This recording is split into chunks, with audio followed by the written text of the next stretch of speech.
What's going on, world? And welcome to Clearing the Wreckage Podcast. It's the voice and your host, Kareem A. Rashid. And once again, I don't know what you got going on. You can be getting on the toilet or you can be getting off the toilet. Hell, for all I know, you could be wiping your tushy. But I know that I'm ready. And so I hope that you're ready to clear the wreckage. Yes, indeed. What's going on, my friends? What's going on, my peeps, my wreckage clearers? Yes, you already know what time it is. I done walked into the coffee shop. I got my drink. I sat down with you. I said, what's going on? How was your week? How was your week? And you're just like, man, I had a really good week, but I'm just kind of tired and stressed out because, you know, I've been participating in all this hoopla that's going on around. Man, and I'm just stressed out. You know, I feel a little guilty, because there are some things I can't afford to get everybody during this time of year. And, so my pockets are feeling a little empty, Kareem, but I'm doing okay. And I'm like, hey, man, I understand right where you are. I haven't really been doing any of that, so my pockets look kind of good. But I understand all the drama and the hoopla behind all of this commotion that goes on around this time of year. But I got a couple of questions for you before we even start having this conversation. Just some things I want you to think about. Are you still seeing yourself as a bad, evil person? Are you seeing yourself as a failure? Are you seeing yourself as not good enough? Are you seeing yourself as unsuccessful? Are you seeing yourself as a person that will never amount to anything? Oh man, I always wind up back here. I ask those questions because these are the questions I want you to ponder on while we have our conversation today. I also want to ask you, are you still doing things to yourself that are harmful? Whether it be harmful to your health physically, mentally, emotionally, or harmful spiritually. Just as I asked you last week, are you still staying down too long?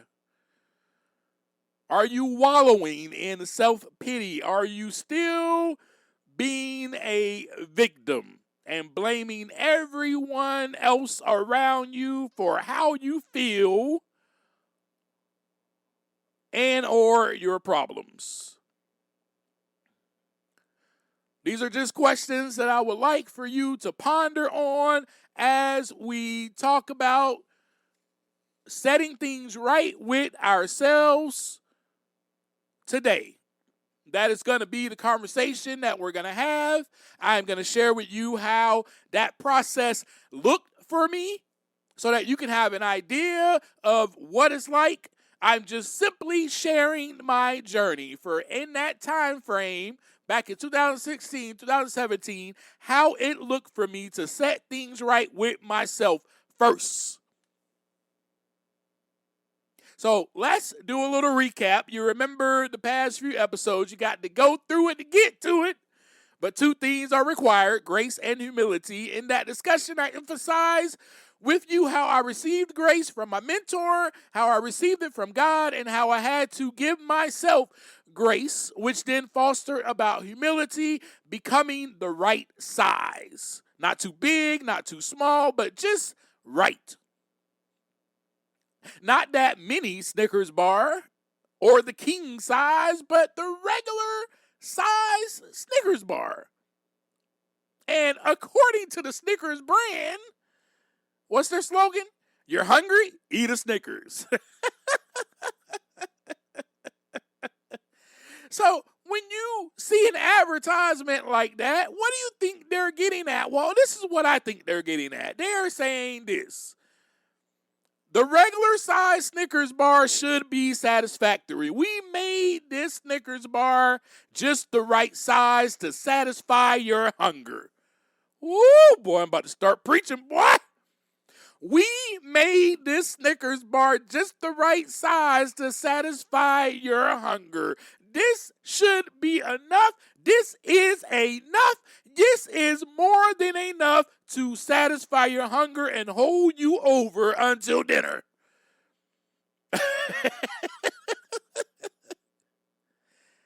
What I take from that is you are enough, I am enough, we are more than enough, and I am more than enough. Yes, I am good, I am satisfactory, you are good, you are satisfactory. Yes, that's what I take from that. I was made inherently good. I was made just the right size. Then we also discussed last week, okay, how now we're finally growing. Okay, there's some growth happening because we finally realized how much we harmed others, and the person we harmed the most, though, was ourselves. So we finally talked about that because, hey, I realized, hey, man, I've hurt myself physically, mentally, emotionally, and spiritually. You know, we talked about becoming aligned, with our full selves, mind, body, and spirit.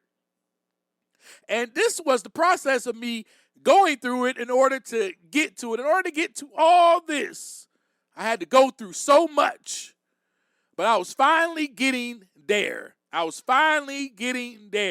had finally got to this point. I finally grew up a little bit more. And grace and humility was able to foster that. Grace and humility was able to foster me seeing myself with the accurate lens, with the right eyes. So let me first just say why it is important. Why myself, you may ask. Why do I need to set things right with myself, make amends with myself when I need to go and make amends to other people, don't I? I need to ask for their forgiveness. I need to apologize to them because I hurt them so much. Well, you can't go to them, as I discussed last week with you. Can't go to them first without addressing your issues, your internal issues that you have with yourself. Maybe the ones as seeing yourself as a bad person, seeing yourself as a failure, seeing yourself as someone who always winds up here, seeing yourself as a person who can't get right. Call me can't get right. Or just calling yourself those names whenever you make a mistake, as we talked about last week. Oh, man, I'm such an idiot. Oh, I'm stupid. Oh, I'm always going to be a failure. I'm a failure, this and that. And you're calling yourself those names, but I guarantee you won't be calling a loved one those names when they make a mistake. You will probably be showing them grace, the very grace that God has been showing you all of your life. You would probably extend that to them. And you would probably most likely tell them that everything is okay. That is not who you are. You are smart. You are not a failure. You are not dumb. You are not an idiot. Do not call yourself that. Because I do it. Even when I hear somebody call themselves that when they make a mistake. I'm around a loved one and they make a mistake and they say out loud, oh man, I'm such an idiot. I go, don't call yourself that. So why would you say that to someone else, but you can't do it to yourself? So no, you got to do this to yourself first. You got to set things right with yourself first. You got to. You can't be looking at other people and going, hey, don't say that. Well, and you're still calling yourself an idiot? It doesn't work that way. You cannot give somebody else what you don't give to yourself. So first, we got to give to ourselves. So making amends to myself was critical. It was a critical foundation. It's the foundation. I have to start here. I have to begin clearing the wreckage here. That's why I emphasize with you every single week. At the end of every conversation, take the time to look inside so that the wreckage can begin to clear. We cannot walk around looking at other people clearing their wreckage. We don't have the power, first of all, to even do that. And secondly, we have to start with ourselves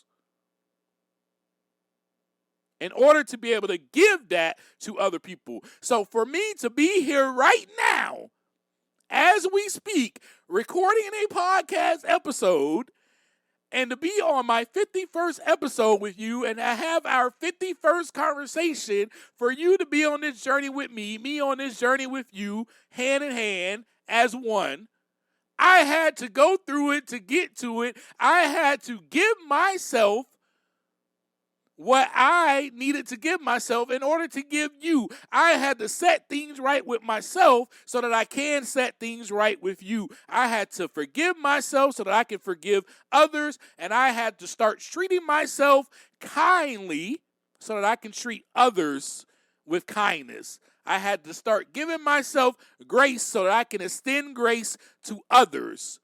I had to feed myself, my soul, the nutrients that it needed so that I can give that to other people. I had to feed myself physically so that I can feed other people. You got to take care of yourself first. And I know for some of us, the way that we grew up, we're like, oh, well, that sounds selfish. I got to take care of everybody else. No, you can't take care of them until you take care of yourself. It's just the way that it goes.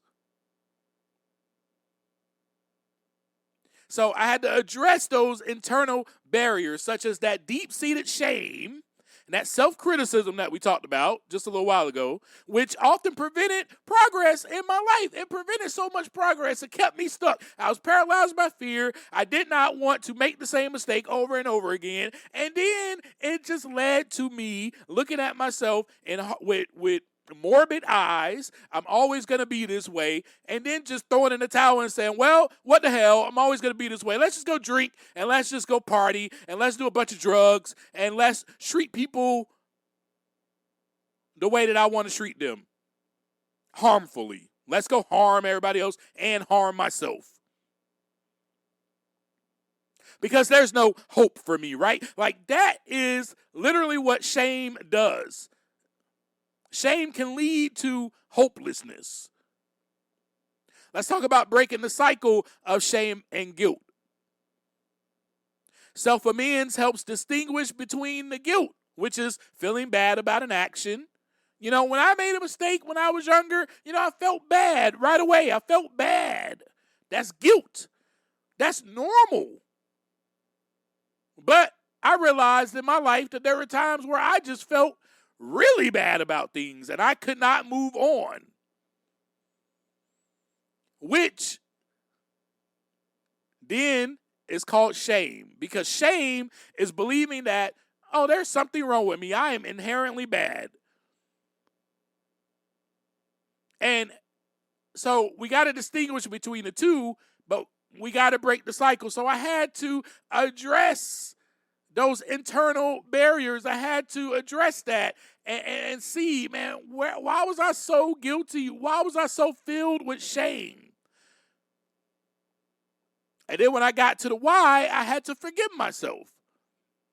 Forgiving yourself acts as a form of self-liberation. It is freeing you from the emotional weight of the past mistakes that can otherwise trigger self-destructive behaviors.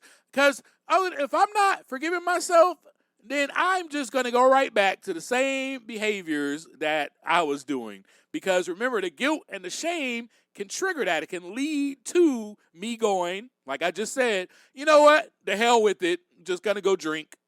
have an effort moment, and just go and drink and be like, forget it. And not feel that shame anymore or that guilt. You catch my drift? So, me making amends to myself and setting things right with myself built the foundation for growth. So that process of that self-forgiveness, it fosters emotional resilience, makes it easier for me to bounce back from the setbacks and maintain that long-term recovery, right? It restores my self-worth. Making amends to myself involves me acknowledging the worth, my worth, that is past beyond my past actions, right? So we just talked about the Snickers bar being the regular size and being just the right size. Me acknowledging that I am good enough. I am the right size.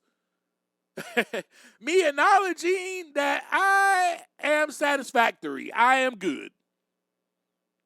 It builds my self-esteem and it creates positive self-identity, which is essential for even more healthy decision-making. And then, of course,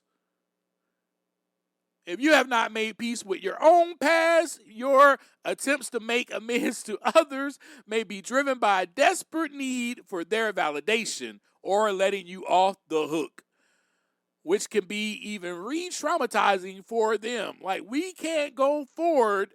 We cannot move forward. We can't go and start, oh, well, I just want to say I'm sorry to this person. Remember, we had that discussion, right? So I'm going to talk to you about how it was for me, how that process was for me, and how it looked, and how it all happened. So me setting things right with myself entailed me seeing myself first with the right eyes, and then, of course, later on, being able to forgive myself. How did this happen, you may ask? Well, remember that I was given grace. Let's sit right there for a moment. Let's sit right there. I was given grace. And remember, that grace came from a few places. It came from my mentor as I was sitting there sharing the exact nature of my wrongs to him. I was receiving grace. It also was there already in place by God because God used him to show me grace and extend it. But the grace had already been there and was always there. God has always viewed me in the same manner since before I was even formed in the womb. As an extension of God thyself. Yes, don't let me start preaching up in here. God is perfect. No matter what you think about God, how you view God, I'm going to tell you who God is right now. I'm going to speak on behalf of God. And you can go, well, Kareem, that's blasphemy, or you're not allowed to do that. I don't care what you say. God is perfect. So therefore, I am. Shall I repeat that for you? God is perfect, so therefore I am. God is perfect, so therefore add yourself in, you are. But this is how it happened for me, especially from God's point of view, right? This is how it happened for me. For I am God's child. Now, my viewpoint or my perception of myself could easily be tainted, and you know that it was. As you know, I have shared the story with you. I did not see myself in that way. I did not see myself in the way that God saw me. I thought I was a wreck. I was unworthy and I was deserving of punishment. I just shared with you on the last episode how I used to self-mutilate myself because I was the one that deserved harm and punishment for any mistake that I made. I am not worth even getting up. I fell down. I might as well just stay here. It's not worth it. Because I'm going to end up making the same mistake again and again and again. I was hopeless. This is how I lived my life, my entire life was based on fear which led to hopelessness, was based on guilt and shame, which led to fear, which led to hopelessness. Of course, my viewpoint or my perception or my self-identity was tainted.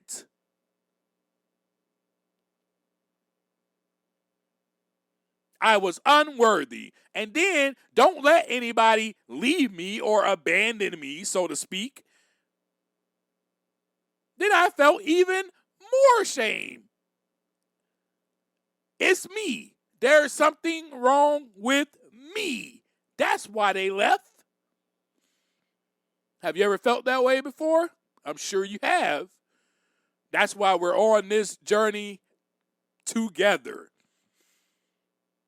So I felt that I was deserving of punishment for all of my shortcomings.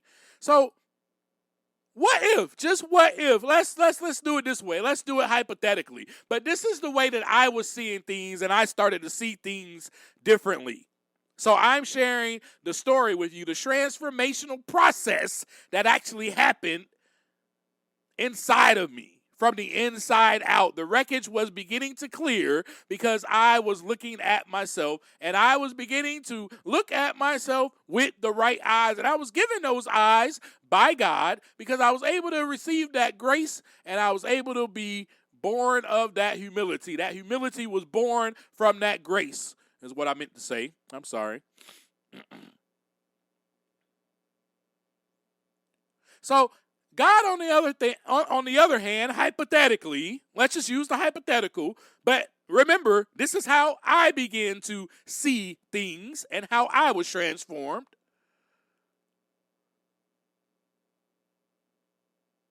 As you can see from my story and my journey, just that the mere fact that I am still here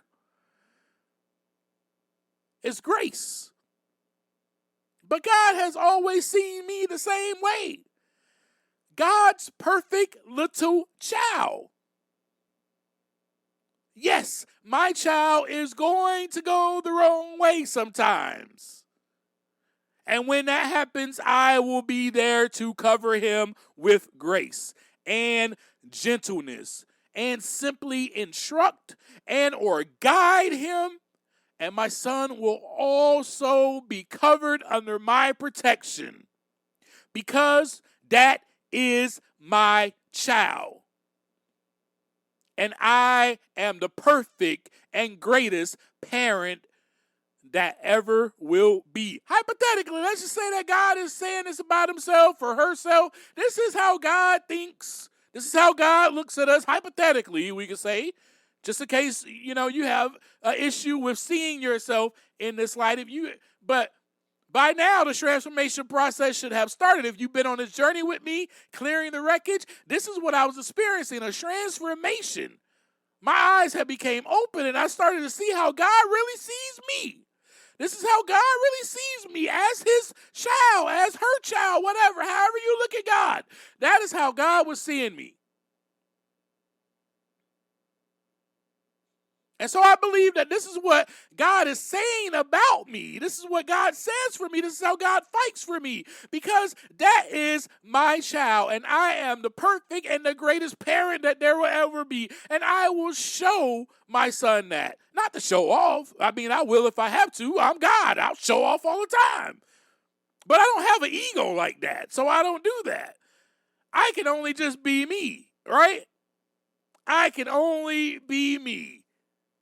The perfect father, the perfect mother, the perfect nurturer, the perfect comforter, the perfect being. And in my perfection, I can only be gracious. I can only be love in its purest form. My son will never, ever experience a love as genuine, unconditional, everlasting, and as perfect as mine. My friends, this is the God that I came to believe in. I was transformed. My perception was transformed. My viewpoint was transformed. How I saw myself, I was beginning to transform, and I was beginning to go ahead and make things right with myself.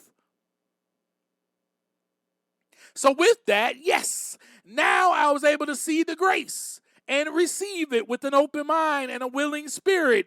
And also with that, it was so. It was so.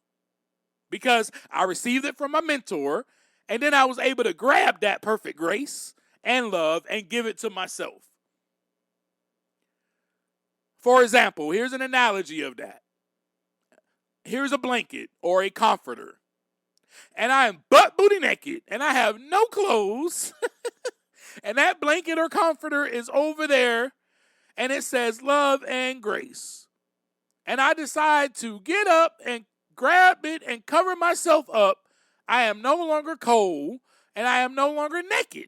My friends, I had to grab the clothes. I had to grab the blanket. I had to grab the comforter. In other words, right there is everything that I need right there and more. All the grace, all the love. All I have to do is grab it and clothe myself and or wrap myself up with the very gifts, because grace and love, they're gifts that were already there for me. It just took me a while to see it and to see that it was mine to grab. Instead, I was the person who couldn't see the comforter. I couldn't see the blanket or the clothing. In fact, for a while in my journey, you already know, I would rather had kept walking around butt booty naked and froze my tushy off. All the while, there was plenty of grace, plenty of people that God was displaying that grace through. But no, I was stubborn and I was filled with pride. I knew it all. Even though I was deaf, dumb, and blind, I knew what I was doing. I have no problems. Stop trying to tell me what to do. Stop trying to correct me. Stop trying to steer me down a different path or telling me to turn around. I know exactly what I'm doing. So forth and so on. When no one, including God, was trying to harm me, I still thought everyone was out to get me. Now, hear me clearly. When no one, including God, was trying to harm me, it was me that thought badly about himself. It was only grace there. It has always been grace there. I could not see it. But now, I was at that place where I saw it, so I grabbed it. I knew it was mine to grab. I wrapped it around me, and as I had seen how much I harmed myself, my scars, my pain, my addictions, I simply grabbed the blanket, I grabbed the comforter, I grabbed the clothes, and then I simply told myself, you no longer have to be butt booty naked, Kareem. You no longer have to be alone. You no longer have to be cold. You no longer have to hurt yourself. You can now forgive yourself. You can now cover those scars with this clothing. You can now protect yourself from yourself. You can now make the choice to do what is right. You can now make the choice to think differently about yourself. You can now forgive yourself. You can now wrap yourself tightly in those clothes, in that blanket, in that comforter that says love and grace on it. You can now be love and grace. You can now be this to yourself, for you have received it. You saw it, you grabbed it, and you received it, and you wrapped yourself tightly around with love and grace. Now you have given this to yourself. Now you can be that for yourself. Now you can be that for the 5-year-old kid in you. The one you remember that was sitting in the corner, scared because he heard yelling and screaming. You can wrap that kid up with love and grace. To the 9-year-old kid, to the 12-year-old kid, and so forth and so on. This, my friends, is how it looked for me. This was me setting things right with myself.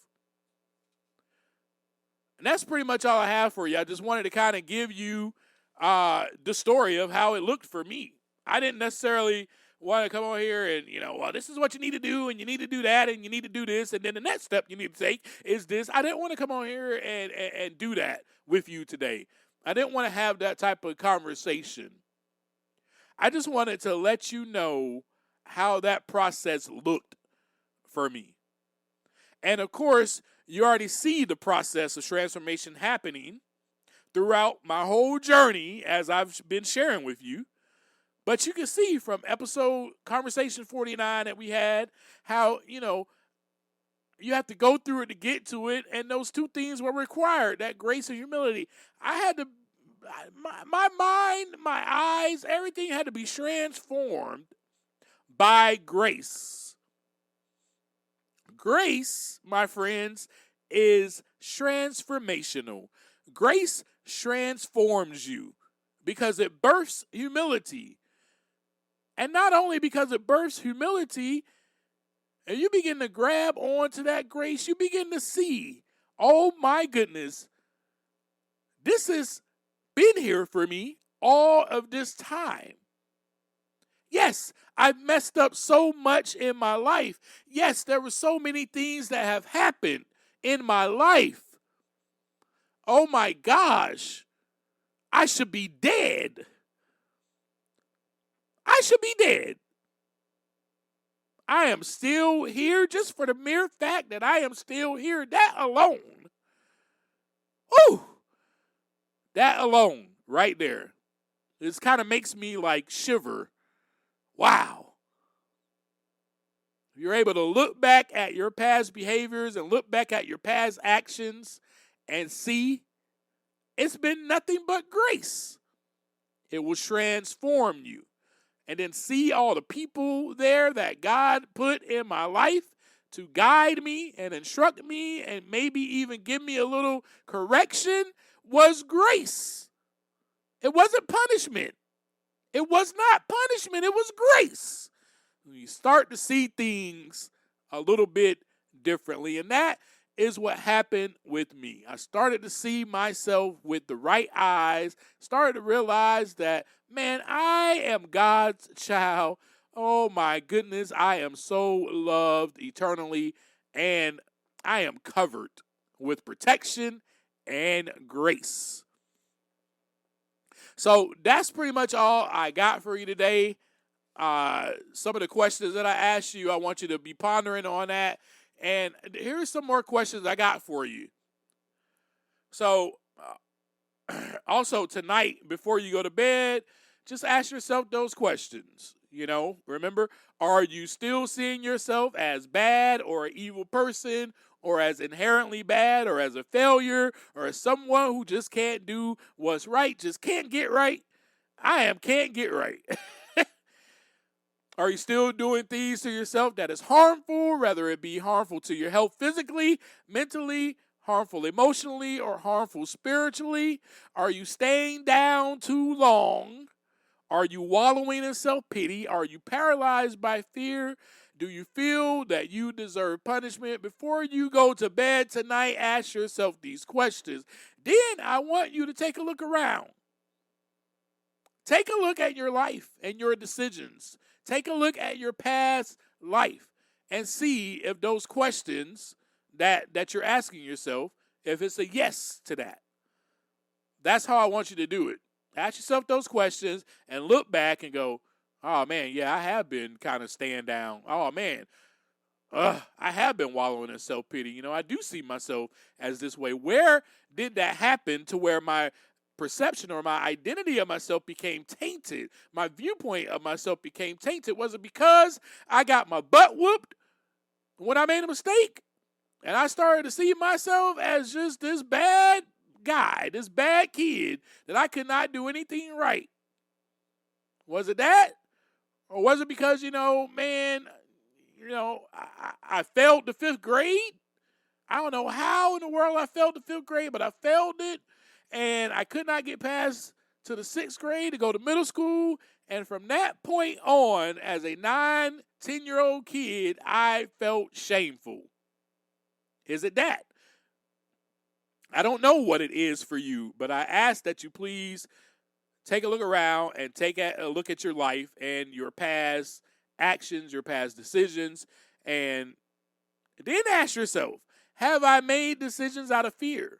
Have I made decisions from a lack of self-worth? Have I been good to myself? Really? All around good? Am I speaking to myself harmfully? And we discussed this last week. Am I calling myself stupid or dumb or an idiot or a failure when I make a mistake? And if you answer yes to any of these questions, I challenge you to go for a walk in nature and look around. And I want you to see, really see, really be observant. And I want you to look at the trees, the leaves, the bark, the roots, the limbs. And I want you to look at the creatures if you see any. I'm pretty sure maybe you'll see some birds. If you see some birds, I want you to ask yourself, does the bird have everything it needs and more? Does the bird not go after what is rightfully theirs? Does the tree not get its leaves back in the spring? New, vibrant leaves. Does its root not grow deeper in the ground when it needs to? Does the bird not migrate when it's cold? Then I want you to ask yourself, are these creatures or creation not worthy? Are they not worthy to be here? Are they not worthy to have everything they need and more? Is this pine cedar not worthy to be the tallest cedar? Is it not worthy to stand firm in the ground and continue to grow and be here for thousands of years? Or is it not worthy to produce fruit? Is this apple tree not worthy to produce apples? I want you to ask yourself these questions while you are on your walk in nature. And I want you to be real and look inside. Then go ahead and grab that ever so present grace. The same grace that the birds, the trees, and all the creatures of the earth bask in every single day. The bird is flying across from tree to tree, limb to limb, basking in the grace, realizing that these trees were put here for him or her as a bird, so that I can build my nest, so that I can go down to the ground and grab some food and bring it back up here for my kiddos. Wow, what a marvelous gift, the bird says, as it wakes up in the morning and starts chirping and praising God. That bird is not saying anything bad about itself. That bird is not saying, oh, that's the wrong way, you dummy. You're not supposed to fly the wrong way. That bird isn't saying that. I guarantee you. No, I'm not the bird whisperer. And maybe I do not know what the bird is thinking or saying, but I guarantee you the bird is not even thinking of itself in a bad light or a bad manner. The bird has no tainted point of view or perception about itself. All the bird knows is, I am a bird. And I am a beautiful bird. I have all of these colors on me. And I get to procreate and make other birds. And we get to fly around this earth and bask in the grace that has been already there, ever so present and given to me. I can build my nest in this tree. I can go down to the earth and get food. I can go to the ocean and dive in there and grab food.